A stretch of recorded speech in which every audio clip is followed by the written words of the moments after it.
Ça fait 22 ans que je suis élu, parce que j'ai été élu tout jeune. Quelques-uns de mes amis, et pas que de mes amis, parce que parfois, y compris vos adversaires politiques peuvent penser du bien de vous, tout le monde avait pensé que j'aurais pu faire un bon sénateur au mois de septembre dernier. Mais lorsque j'ai rencontré le président de la République, précisément avec François Bayrou au mois de février dernier, il m'a proposé de participer Aventure.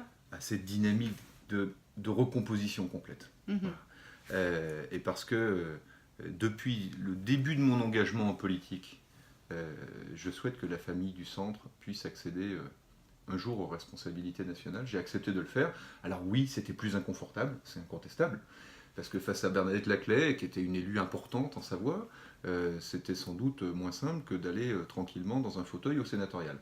Mais je crois que le moment en valait la peine, à la fois pour la recomposition politique et puis au-delà, parce que notre pays avait besoin de réformes en profondeur, et donc c'était maintenant que c'était intéressant d'être à l'Assemblée nationale. J'aurais pas réussi, c'était pas très grave, j'aurais continué à vendre du carrelage parce que c'est d'abord ça ma vie, je serais resté un chef d'entreprise familial. Aujourd'hui je suis à l'Assemblée nationale, je vous dis que la vie c'est que du bonus, donc il faut y aller. Alors, qu'est-ce que vous faites à l'Assemblée nationale? J'ai vu que vous participiez à la commission des affaires économiques, il me semble, si je ne me Oui, trompe alors pas. j'ai fait plein de commissions différentes. C'est-à-dire que Parce j'ai que comment on commencé. est choisi, justement? Expliquez un peu à nos auditeurs. Comment vous choisissez ou vous êtes choisi pour les commissions à l'Assemblée nationale? Alors en fait, on choisit, mais il y a effectivement beaucoup de demandes pour la commission des finances, pour la commission des affaires économiques. Donc mes collègues ont bien voulu me désigner à la commission des finances. C'était effectivement la commission que je préférais parce que c'est là qu'on voit le budget de la nation et qu'on voit Mhm. donc tous les dossiers passer. Au cours de l'été et jusqu'à demain soir, j'ai siégé aussi à la commission des affaires sociales parce qu'on m'a demandé d'être le porte-parole du MoDem, donc d'un des deux piliers de la majorité à l'Assemblée nationale, sur les ordonnances travail.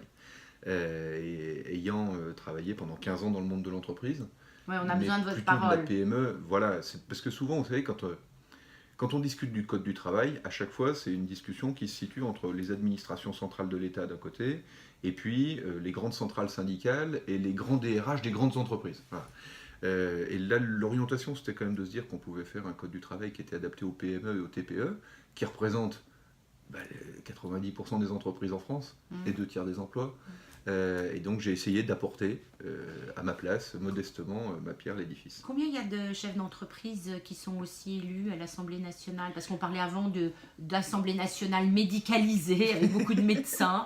Donc maintenant, ça a l'air de changer. On a l'impression qu'il y a des chefs d'entreprise, des consultants. Enfin, Oui, c'est ça. Désormais, il y a, je crois, un peu moins de 80 députés qui sont aussi issus du monde de l'entreprise. Donc ça, c'est plutôt une bonne nouvelle.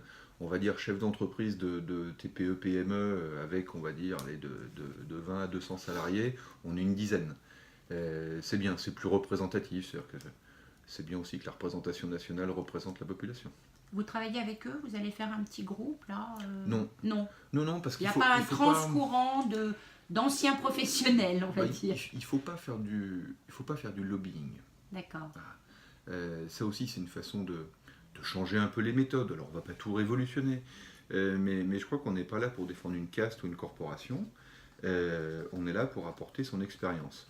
Et de temps en temps, pour ramener là un ministre, là tel ou tel conseiller de Bercy, ou tout simplement des députés professionnels aux réalités de ce qu'on vit sur le terrain.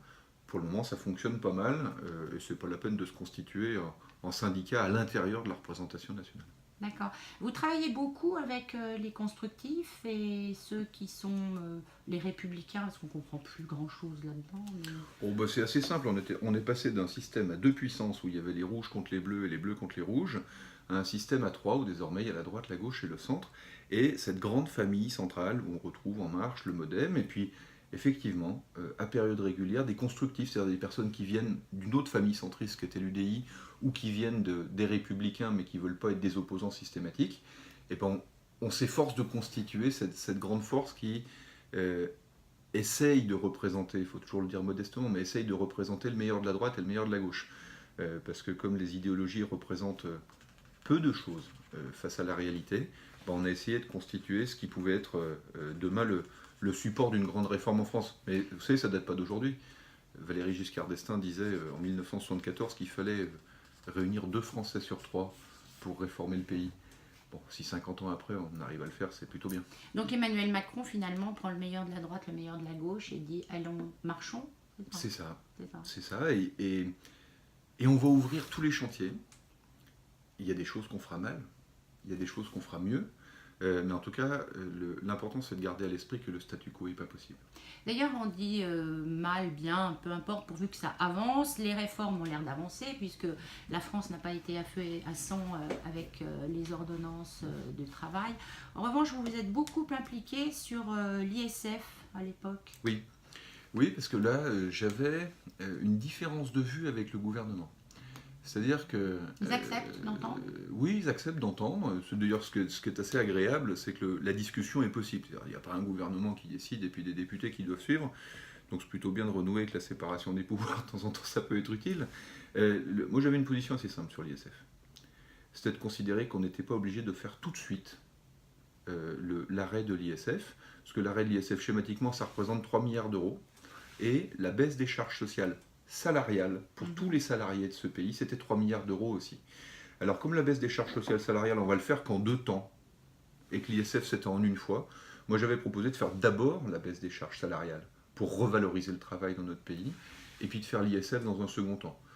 Finalement, bon, ça fait depuis 1982 que cet impôt existe, il aurait pu exister une année de plus, on sait qu'il est idiot, qu'il est plutôt inefficace, mais on pouvait faire une année de plus en donnant un signal positif aux salariés. Parce que jusqu'à preuve du contraire, même si l'argent n'est pas le seul à faire le bonheur, c'est quand même en payant mieux les gens qu'on reconnaît le mieux le travail. Donc voilà, c'est une différence qui n'a pas pu être entendue en tant que telle parce que le budget était un bloc. On voit bien, voilà, il fallait qu'on soit en capacité de passer en dessous de 3% de déficit budgétaire. Donc le gouvernement n'a pas entendu ma proposition. En revanche, je crois que le président de la République entend assez bien la nécessité de fonder un projet social sur la meilleure reconnaissance du travail des classes moyennes. Donc c'est reculer pour mieux sauter, je vous donne un truc, mais pas tout. Je crois qu'on y arrivera. Vous y arriverez. Dites-moi, je voulais que vous me parliez, parce que j'ai vu que vous étiez intervenu dans la bataille d'âge sur le consentement sexuel. Alors 13, 14, 15, bon. On est tous un peu sidérés. Il y a un débat qui s'instaure en France assez troublant sur à quel moment on est ou pas dans la transgression sexuelle. Est-ce que justement les institutions pourront répondre à cette problématique du débat sur le sexisme, du débat sur le regard qu'on porte sur les femmes ou sur d'autres communautés, on va dire? Mais je crois que les institutions le doivent. D'abord sur un premier élément, c'est effectivement celui du harcèlement de rue auquel vous faisiez référence. C'est-à-dire qu'il n'est pas normal qu'aujourd'hui encore, en 2017, quand une femme sort du bus le soir à 23h30, elle baisse les yeux. Il y a un deuxième élément, c'est celui de la prescription du viol, qui est de 20 ans et qui doit être prolongée jusqu'à 30 ans, parce que on sait tous les obstacles sociaux, psychologiques, sociétaux, pour qu'une personne qui a été agressée sexuellement soit en capacité de se l'avouer à elle-même pour ensuite l'avouer à la société. Et puis il y a un troisième élément, c'est celui du non-consentement à l'acte sexuel. Et là, il faut peut-être s'arrêter en une phrase et dire le débat sur le non-consentement. Il ne s'agit pas de rétablir un ordre moral ou de tenir la main du juge pour lui dire ce qu'il doit voilà, c'est ça penser, que je voulais juger. essayer de... Voilà. Il y a ce débat-là qui gêne un peu. C'est de se dire, on a eu à plusieurs reprises, et encore ces dernières semaines, des cas où des adultes de 25, 28, 30 ans avaient eu des relations sexuelles avec des enfants qui avaient 10, 11 ou 12 ans. Et le juge n'a pas aujourd'hui dans l'arsenal législatif la possibilité de ne pas demander à l'enfant s'il était consentant. Clairement, une petite fille ou un petit garçon de 11 ans ne peut pas être considéré comme consentant à l'acte sexuel. Sauf que la loi en France ne le prévoit pas, alors partout en Europe elle le prévoit. Et donc moi j'avais proposé dès le mois d'octobre une proposition de loi pour fixer l'âge du non-consentement sexuel. C'est-à-dire l'âge auquel, en cas d'agression, en cas de plainte, il ne s'agit pas d'aller pénaliser deux adolescents de 14 ans qui voudraient avoir des relations sexuelles ensemble. Mais lorsqu'il y a plainte ou il y a agression sexuelle, que le juge n'ait pas besoin de prouver que la petite fille ou le petit garçon n'étaient pas consentants. Alors comme vous le dites très bien, effectivement, il y a débat. Est-ce qu'il faut fixer 13 ans, 14 ans, 15 ans?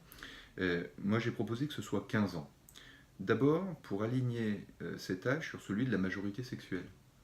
Parce Faire que du mariage, en fait, si, on peut se marier pour c'est les filles, ça, hein, c'est cela, exactement. pour nos auditrices Et, et nos auditeurs. et fixer un autre âge que celui de 15 ans, ça voudrait dire revoir aussi celui de la majorité sexuelle. Moi je pense que en matière éthique et en matière intime, il ne faut pas que le législateur bouscule trop de choses à la fois dans la société. Et donc si l'âge de la majorité sexuelle qui est communément admis à 15 ans est aligné sur cet âge de non-consentement irréfragable, de 15 ans, c'est bien. Je suis heureux d'ailleurs que le président de la République, dans les premières orientations qu'il a données pour la future loi que défendra Marlène Schiappa, ait aussi indiqué cet âge de 15 ans. Il y a débat. Pourquoi il y a débat? Ça se comprend parfaitement. Les juges ne veulent pas que demain on leur tienne la main. Il y a une indépendance Qu'on les des oblige. pouvoirs Bien sûr, aujourd'hui en France. c'est tout à fait normal de dire que le juge doit pouvoir conserver jusqu'au bout sa capacité d'analyse et son libre arbitre. C'est bien lui qui rend la justice et c'est pas aux députés qui font la loi de la rendre à leur place. Mais il s'agit en l'occurrence de lui donner cet outil supplémentaire et même cette arme supplémentaire quand on parle d'agression sexuelle pour pouvoir dire qu'en dessous d'un certain âge, il n'a pas besoin d'interroger un enfant sur sa capacité ou non de dire oui ou non. L'enfant, en réalité, est impressionné ou est contraint, mais il ne peut pas être considéré comme ayant provoqué ou ayant donné un accord. Vous êtes Patrick Mignola, comme je le disais en début d'émission, député de la Savoie, mais vous avez abandonné vos mandats de maire, peut-être aussi de président de communauté de communes, Oui, mais métropole, vous êtes ouais. quand même resté à la région. C'est Oui. pour surveiller Laurent Wauquiez?